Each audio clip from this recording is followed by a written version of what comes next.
together with American songwriter, we had the chance to talk to Ghost.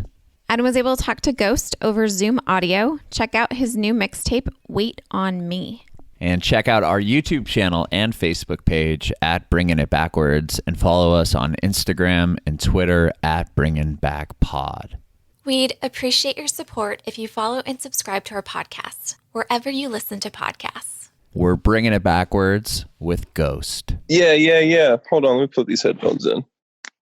Cool, man. Well, first of all, our podcast is about your journey in the music industry and how you got to where you are today.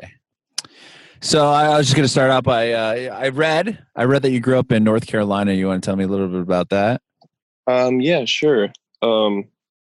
I grew up in North Carolina, born and raised until I was about 13, and then from 13 on, I've been all over the U.S. map living. Oh, is that right? What took you around the U.S. at 13? So like before music was the main thing, I was just always kind of an entertainer. Wanted to be an actor when I was really little, so that was the beginning of it. Ended up being a child actor. I was in a couple different like Broadway tours and stuff when I was little, and it just very quickly away from home, on the road at a very very early age, man. Mm-hmm. Like you were in like Wicked or whatever, and I was in Joseph and the Amazing Technicolor Dreamcoat for a while. I was young Patrick in the play Mame, and I did that for like a year, almost 2 years, and that was crazy. That was on a bus like every day, doing a show, getting to a hotel, sleeping for 3 hours, back on a bus by 4 a.m. to get to the next state to do it all over again. So wow! So it's like a legit tour. Like you were touring as a 13-year-old. That's crazy. Yeah. I had a tutor in the back of the bus for legal reasons. We had to, pretend like we were getting. No, we were getting some schoolwork done, but geez, I had it easy. I won't lie. I want to try to get that job as the tutor for the child stars. Man, she had it even easier than everybody. She didn't have to do nothing. She just I was gonna say, and she just went out and drank with the cast and crew after I was in the hotel room back to bed. It was crazy. Yeah. I was like, I'm 13. There's one other kid that's 13 years old. His name was Russell, and we both kind of like would split up the weeks a little bit. Mm-hmm. And there was also 2 young parts in the show. So like every night, regardless of who played young Patrick, one of us got to go on, or both of us got to go on stage and do something. That's cool. Yeah. But other than that, it was a bunch of like 22 and up year olds, like on a bus with 2 tiny little kids. 2 kids. Yeah. Growing up fast. That's funny. That's cool though. I mean, at least you got quite a bit of experience in that part of the industry, performing and touring, it sounds like. So yeah, man. Well, tell me about getting into music. How did you originally get into music? Okay, so music through like the Broadway stuff and the theater and all that has always been a part of my life, just because mom and dad, that's what I grew up around. Mom has done music since forever. Dad has done music since forever. Mom does the traditional music at church. Oh, cool. I mean, the choir music at church. My bad. Mm-hmm. Yeah. And my dad does the more traditional stuff. They both like give voice lessons and teach private piano my whole life too. Oh, and cool. And growing up, my dad was like a super like rock star idol in my eyes. Even though nobody like really knew who he was, everybody knew who he was in like the session scene, because he played for like Boz Scaggs and Billy Joel and Chicago and Gino Vanelli and like all kinds of people. He's an amazing piano player. So he's like a studio piano player? Yeah. Wow, that's rad. Yeah, so music has always been there, man. Honestly, dad and mom were really the ones that didn't want me to be a musician. Like they tried to put me in every other route but being a musician. They were like, oh God, he wants to be an actor? Well, let's try that. Oh, he wants to be a hockey player? Let's try that. Like anything but music, because Dad knew how hard it was and how rough of like just trying to attain that goal was. You know, he was on the road for all those years, working for all these big people, and he still never made it himself like he wanted to. So I think there was some type of like, I don't know. He really didn't want me to be a musician, man. Yeah. But here we are. So of course you decided to become a musician. Of course. Eventually. Yeah. Well, that's crazy. So you said he worked on like Chicago's record and he played on Billy Joel's record and stuff. Like, were you able to ever go with him to the studio and stuff and watch him work? Heck nah, because he quit all that for me. And my mom, basically, you know, like by the time he had me, all I got was some stories of it. Gotcha. And watching so he still works at like a music store in town and stuff. And he's just kind of like the hometown musician hero. Everybody in town knows who he is if they do music. That's cool. Nice. So that's kind of how you got your chops as far as music goes. Were you playing piano as a young kid because of your dad and stuff? He wanted me to, but I wanted to play drums and guitar. But he said I couldn't play drums unless I learned an actual instrument. Did you learn the piano? No, not really. I was really defiant, man. Like they put me in classes, but it just didn't work out well. Yeah. So you can play guitar? Yeah, I play guitar really well. Played guitar for a long time. Nice. What age were you when you started playing guitar? You're probably around 13 too, honestly. Oh wow. Yeah. Okay. So what year did you kind of give up the Broadway touring and focus on just playing guitar and stuff? It kind of went like this. I didn't really give up on the Broadway touring until the Broadway touring turned into me doing TV. So I ended up like going from the Broadway touring to doing like Cartoon Network and off and on, living in Atlanta, working at Turner Broadcasting for like 4 years of my life. And then that turned into me leaving and going out to LA and actually trying to pursue like being a quote movie star or something. Okay. So you moved I'd gotten management. I was with Paradigm Agency. I had like a really great like team behind me. I was out in LA. I was taking acting classes. I was getting really close to a lot of things like American Horror Story and just all kinds of stuff. But then while doing all this, I'm still making music while living on the couch at my manager's house, like every day making music whenever I'm not studying a script. Mm-hmm. And I think all of the no and no and no and no's and no's and no and you're this close but no of acting just the kind of wore down. Like I got wore down from that. Mm-hmm. And but again, music was always right there behind me.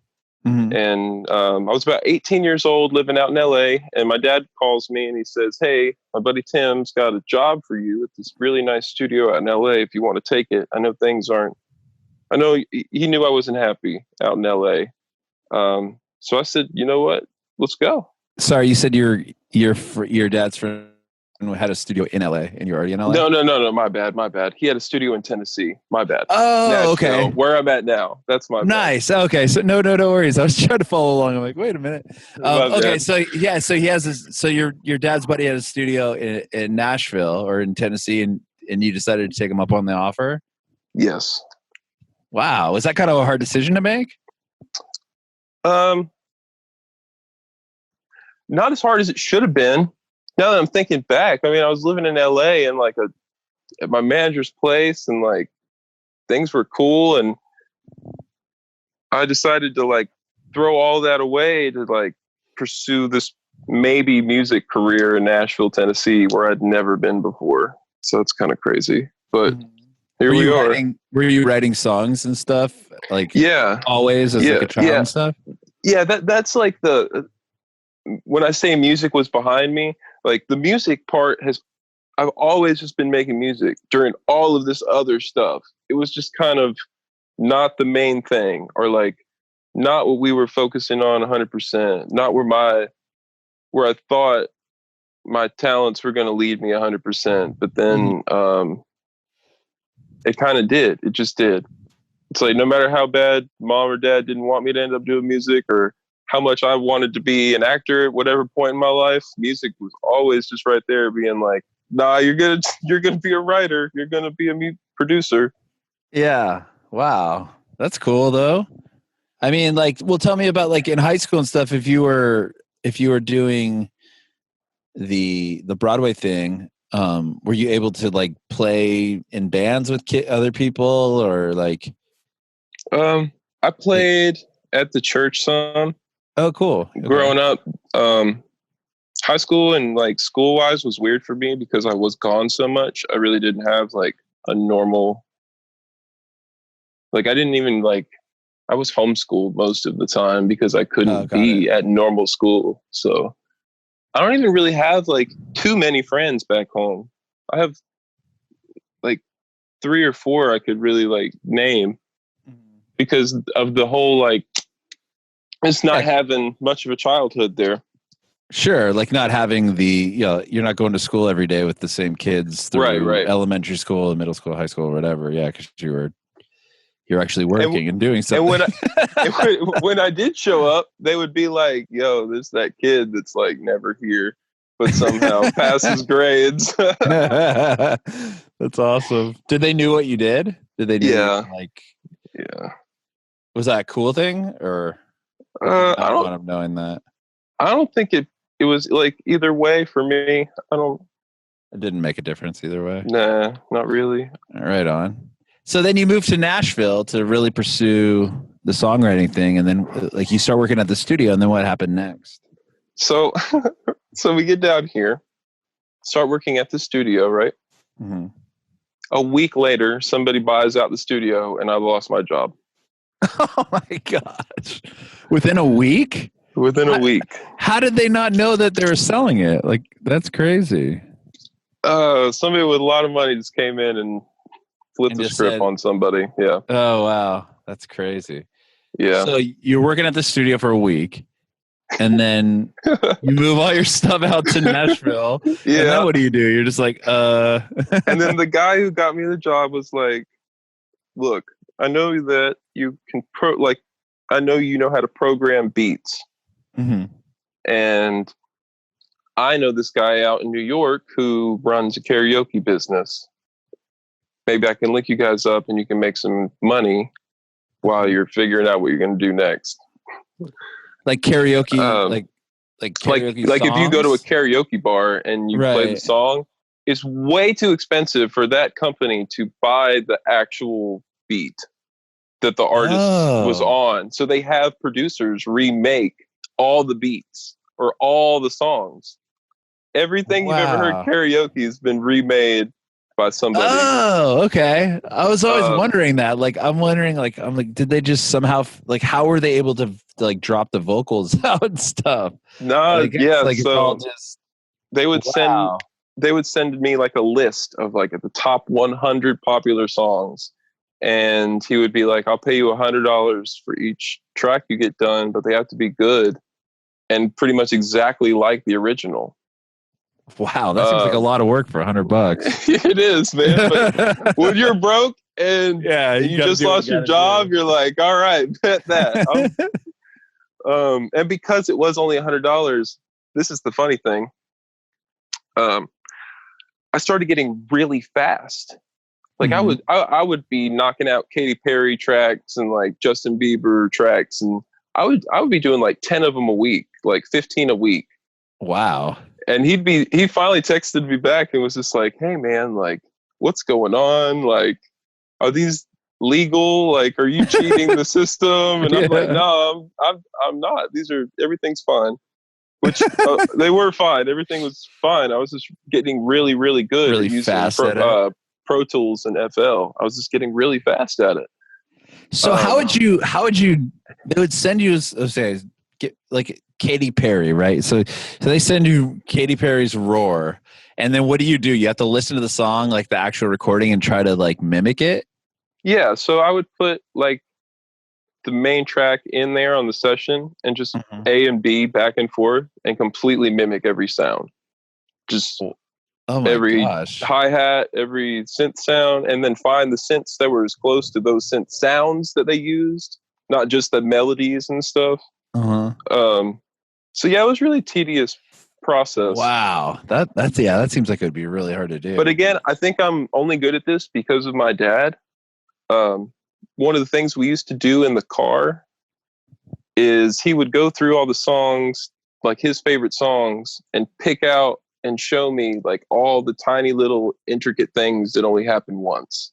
Oh, that's cool. And I think my ears just got trained to like, I can just pick out anything in it and just kind of just hear that all the way through the song. Wow. So I would just do that with like each instrument and then it would be done. Yeah. You know, like, so. That's crazy. So you're working for this karaoke company and you're able to get those done really quickly. Were you still doing that now? No. The karaoke business is kind of tanked. So yeah. I think that guy's business. I did that for about a year and a half, and then he messaged me one day and was like, "Hey, man, things are slowing down for us, so we're gonna have to let you go." Yeah. Well, so you get the job doing that, and then are you writing while you're living in Nashville? Is like, aside from getting the job to go there, like, did you go there to become a singer, become a songwriter? Like the singer-songwriter thing was never my like. That wasn't really my like lick. That's not really like. Well, that's like hearing the song, like hearing your song, like break them down. Yeah, it doesn't sound like that's the route you're going. Right. Everybody wanted me to do that because I can do that. Mm-hmm. And that would have been like my dad calling me saying,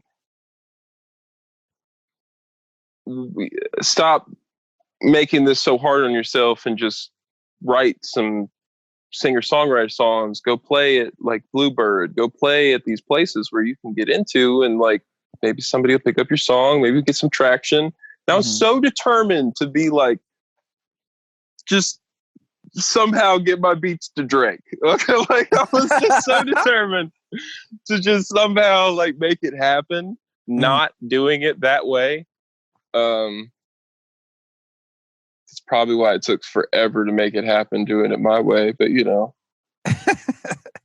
That's so funny. So you were making beats. So that's yeah. So tell me about that. Like, so as you're that kind of happened after the karaoke thing. Yeah, I was like, yo, I'm going to use all this knowledge of these billions of hours of making these karaoke songs and just make my own beats, like make super hard stuff. Mm-hmm. And then, super long story short, just ended up getting my own clientele here in Nashville that would come and record with me, that would come and buy beats from me, and I would produce them. Oh, wow. So then that was my main source of income for like 4 years. So you would just write like the beats of the songs and then try to sell them to people, like yeah, I'd be all up on my Instagram, just like $25 a beat, $100 for 4 beats. I'm sitting in my room cranking out like 10 beats a day. Wow. You know, $20 an hour studio time. You know, 4 hours studio time and a beat for $150. Anything I could do to make some money doing music. And not have to do it the way my dad wanted me to. Sure, yeah. Or so anybody. So you started selling these beats and what different like rappers and stuff would come over and hang with and record? Yeah. So I started just gaining some traction one by one in the city, and I would have just certain rappers. Some people would come over and record. Some people would just like come over and listen to some beats and throw me some cash for some beats. Mm-hmm. That's just how it started. It was real, just basement like. Wow. When did you decide to start, writing lyrics and singing over the beats you're creating? started having rappers in there and artists in there. And then I was like, wait a second, like, I'm better than like 90% of the people that come in here and record. I need to like put some stuff down. So I started putting stuff down, and the vibe has always been there. Like 100 billion flows, 100 different ideas. But it took me a couple of years to get comfortable enough with my lyrics to like release them to the public. But yeah, I mean, that could be, I'm sure that's really intimidating. It is. Put out your words and stuff. I don't know. So it took me a while to get there, but really that there's some amazing artists that I am still to this day work with from this town. But as I was just, sitting there making the money recording these people, one day it just hit me and I was like, you know what? I can do this. I can do this myself. I don't have to pay anybody either. You had all this stuff in your house. I can literally do every part of this myself. Yeah. So I guess I just took that to my advantage. Finally. What was the first song you wrote and put out for people to hear? That's the funny thing. Break 'Em Down was the first thing that anybody's ever heard. But there's music that is about to be released that I wrote like in 2016 that is about to be put out. Oh, wow. So yeah. Break 'Em Down's the first thing that you've done, like as far as putting out music. As an artist, yeah. Wow. Yeah. So how was the response? It's great. It's great. Yeah. It's super great. I'm super happy with it. The video's been doing amazing. I love this song. I haven't seen the video yet. I needed to watch it. But I've listened to this song a handful of times and I love it. Thank you. I appreciate that. A fresh sound that it sounds hip and good. I like it a lot. Yeah, the main thing with that song, bro, was like this is going to sound, I don't know. I feel like there's so much music out there that just has like a terrible message. And yeah, totally. Or no message. But people like that. People like nothingness right now. So I had to make a song that talked about something, tricking people into thinking that they're listening to something that's just cool. And I hope I did that. That's all I really wanted to accomplish with that song. So what was the message you wanted to get across with the song? Just the fact that you can do anything. Like these walls you build, I break them down. That's like any wall that can stand in front of you and your passion or your desire to do whatever it is that you want in life, you can break that down. You can't, like, nothing can stop you. The songs are supposed to be super uplifting. Yeah, I wanted it to make people feel like they could do whatever they want to do. Because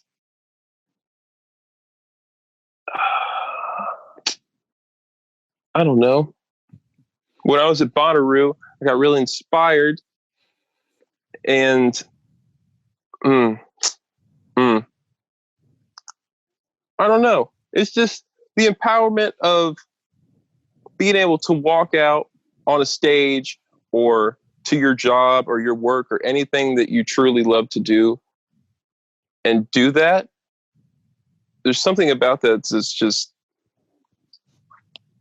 pure and special. Mm-hmm. And like I said, people don't want to hear that crap like straight up. So you got to like hide it. Sure. And you got to make it cool, bro. And that's what I'm trying to do a little bit with my music. I just want to make it cool, but also have something important to talk about. Mm-hmm. And you said you have other songs to put out, but you recorded them in 2016. Yeah, I'm coming out with a mixtape here in a couple months, and like 6 of the songs on there were done like in 2016, 17, and 18. And then a couple of the ones on there are brand new that I've done in the last couple months or so. Oh, okay. So is Break 'Em Down going to be on the mixtape? I'm not sure. I don't think so. Maybe. Okay. I think we're just putting that out there as like a single. Right on. That's cool. Yeah. Have you had a chance to perform live at all yet with your with Ghost? Oddly enough, man, I have gotten to perform live, but not break them down. I've gotten to perform live like other songs that aren't released, which is funny. It. Yeah. Are the other songs pretty similar to Break Them Down as far as like the arrangement goes? Is it? No, not as much. The stuff I'm going to put out after this mixtape will be more along those lines, but because this stuff was kind of done before I found that musical part of me that I wanted to express, it's kind of more like Tory Lanez hip hop, just like it's just kind of like harder. It's not as like I'm not really talking about as much like I want to now, but they're still incredible songs that just need to be released. So, and you think that, do you have a name for the mixtape and stuff? Like, I don't, man. I slick just want to call it Ghost Volume 1, but I'm not sure. Not sure. I'm not yet? sure. And you're not 100% sure when it's going to come out? Let's see. I think it's going to come out in August. Oh, cool. So not too far away, huh? No, not too far. That's cool. That'll be exciting. Like, hopefully we'll be out of this quarantine by then. I'm so sick of this, man. Oh my goodness. How you been holding up? Just writing beats? Yeah, but not even. It's really been messing up my vibe, honestly. I work off of how I feel, which sounds so lame, but like seriously, if I'm not really like feeling in the mood or inspired, nothing dope comes out. Yeah. And I just don't like to waste my time. Like a lot of artists will go to the studio every single day, but I don't really believe in that because I feel like there's only one day a week where the magic happens. I mean, not really. It can happen all the time. It just depends on scenario. But I've found personally that like, if the vibe is not there, if you are not feeling like, if it's not like the right day, it's just, I don't know. There's something about it. I don't know. Yeah. If you're not feeling inspired, you're not going to put out something it's not going to be great, or not going to be something you'd want to release. More of what I was trying to say. You said you were inspired at Bonnaroo. Tell me about that. I don't know what it is about seeing people on stage. I remember that was what it was when I was a kid. My mom took me to Oliver Twist, and when it came into Charlotte, I saw the actors on stage, got so inspired, cried all the way home, was begging mom to figure out how to get me an audition for a musical. Wow. Boom. There we went. On from there, got into a musical like 6 months later. Saw Bonnaroo, was so inspired by them on stage, was just standing there, tears rolling down my face, was just like, I have to make this happen. Like, it's just been so long of me climbing up this ladder so slow. And just something clicked. I was like, all these people are here and they love this EDM vibe. I need to like make an EDM hip hop pop song with a cool drop, with inspirational lyrics, and just be different. Yeah. Just being in that environment kind of inspired. Yeah, just the energy, man. I feed off that so much. I was just being there and seeing all the people react to the DJ that I was watching at that particular moment. Just like really hit me. Yeah, that's awesome. And like, you said you've been able to perform a bit in Nashville, but not the new song. Right. And that's just from like friends that I was recording, getting shows and being like, Ghost, you need to drop something. You need, like, some of my artist friends would always know that I was, recording my own stuff, but never releasing it. So I would just like show it to a small group of people, and that small group of people would sometimes force me to get out there and play my stuff. Cause I'm really like a super introvert, man. So I had to grow out of that just to get here, really. Yeah, I was gonna say that must have been. It makes it even more difficult to kind of get out there and push your music and yeah, kind of do all that. Yeah, for sure. But I'm still working past it. That's part of the song too. Breaking down that just anything in your life that can hold you back, anxiety, all that. And the pandemic really has been. I've been working through that. Like not being able to be around people has bothered me more than I thought it would. Man, like I didn't realize how much like the little exposure that I give that I do go out like to the mall and shopping or hanging out with friends and stuff that I do really was like so helpful and impactful on me. And not being able to see or do any of that stuff for months has been rough. Just rough. Yeah, man. Have you done any like of the gone live on your Instagram or anything like that? Yeah, I have done that. I need to go do that more often, man. I need to do that Enjoy more often. It? No. I would rather just be honest, No, not really. And that's like the introverted as hell part of me is just like, I don't know. Funny. But I'll do, I do it. You do what you got to do. And hopefully my fans will accept me for me along the way. Yeah, totally. We could all grow together. The only thing you can do is be yourself, man. Well, and thanks sorry about all the technical difficulties earlier. I appreciate you being able to do this. Yeah, man, for sure. Thanks for having me. Yeah, I have one more question for you. I want to know if you have advice for other aspiring artists. Yeah. Push your line and never give up. If this is something you truly want to do, it's going to take time. It's going to take change. It's going to take a lot on your mental, on your physical. So just be prepared, be strong, and keep pushing. You'll get there.